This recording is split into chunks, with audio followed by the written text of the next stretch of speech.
आगे हम पढ़ते हैं 14.1 जो है वो कंप्लीट हो चुके हैं, उसमें 5 ही क्वेश्चंस थे। आगे हम पढ़ते हैं criteria conditions for the congruence of triangles. अब आगे किस तरह की कंडीशंस आती हैं जिससे कि हम ट्राइंगल को कॉन्ग्रुएंट प्रूव कर सकते हैं। ठीक है, सबसे पहली कंडीशन है साइड साइड साइड कंडीशन। किसी भी ट्राइंगल की अगर तीनों साइड आपस में सेम हो, ठीक है, आपस में मिल रही हो, तीनों साइड आपस में नहीं, एक दूसरे के सेम मतलब एक दूसरे से इक्वल हो, जैसे कि इसकी ए से लेके बी तक 5 सेंटीमीटर है तो इसकी भी बी से लेके क्यू तक 5 सेंटीमीटर है। अगर ए सी जो है ए से लेके सी तक 3.5 सेंटीमीटर है तो इसकी भी बी से लेके आर तक 3.5 सेंटीमीटर है। अगर बी से लेके सी तक 4.5 सेंटीमीटर है तो इसकी भी क्यू से लेके आर तक जो है वो 4.5 सेंटीमीटर है। मतलब तीनों साइड जो है दोनों ट्राइंगल्स की आपस में सेम सेम हो।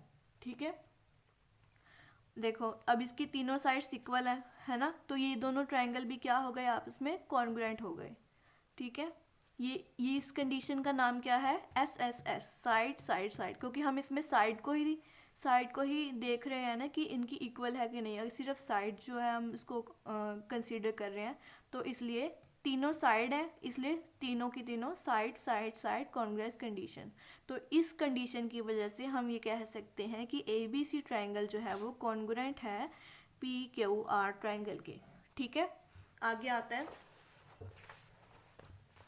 ऐसे ही अगर हम ये देखें, इसमें तो हमने साइड्स देखी हैं, अगर इसकी साइड ना दी होती हमें, और देखो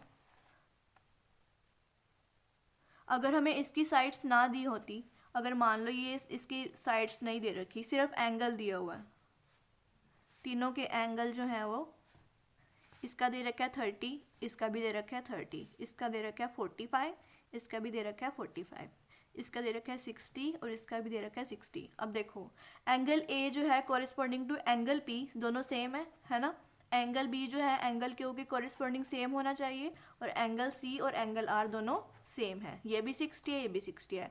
तो इसमें हम क्या देख रहे हैं, तीनों एंगल को कंसिडर कर रहे हैं, तो हम इसमें कौन सी कंडीशन लगाएंगे, एंगल एंगल एंगल कंडीशन की वजह से ये दोनों ट्राइंगल्स आपस में हम कह सकते हैं कि दोनों ट्राइंगल ABC कॉन्ग्रुएंट हो जाएगा ट्राइंगल PQR के।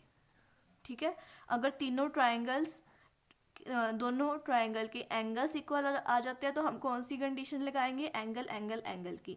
अगर दोनों ट्राइंगल्स की साइड्स इक्वल आती हैं तो हम कौन सी कंडीशन लगाएंगे, साइड साइड साइड की। ठीक है,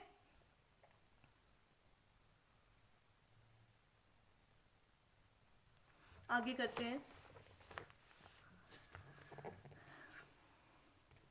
Two triangles have equal side then their corresponding angles are also equal।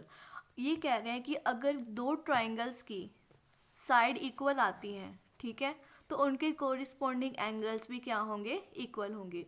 अगर सारे 6 एलिमेंट्स इक्वल आ जाते हैं तो it means 2 triangles are congruent.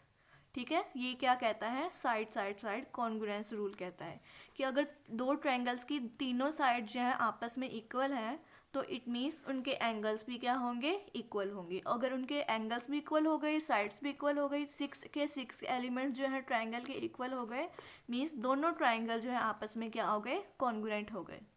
ठीक है, ये बात समझ आई। इसकी एक्सरसाइज जो हम अगले पार्ट में करेंगे। ठीक है, आज के लिए इतना ही।